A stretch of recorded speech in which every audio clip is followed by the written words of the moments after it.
जे खोटे गुन्हे आहेत ते मागे घेण्यात यावेत, ह्याच्यासाठी हे उपोषण आहे. खंडणीचा गुन्हा त्यांच्यावर दाखल आहे, त्याचबरोबर 302चा जो गुन्हा दाखल झालाय त्यांच्यामध्ये देखील त्यांचं नाव जे आहे ते घेण्याचा मागणी होती. कसं बघताय?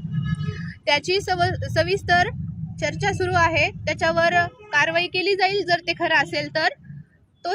ते सगळं पाहत आहेत आपले पोलीस प्रशासन, ते सगळं बघून घेतील. मुख्यमंत्र्यांनी मोका लावायची घोषित केले, त्याच्याकडे कसं बघताय? मी म्हणते ते जे आहे सगळं पोलीस प्रशासन बघून घेतील. जर ते आरोपी असतील तर तुम्ही करा ना. तुमच्याकडे काही पुरावा आहे का? तुम्ही विदाऊट पुराव्याशिवाय हे सगळं कसं काय बोलू शकता? अण्णावर कसं काय चिखलफेक करू शकता तुम्ही?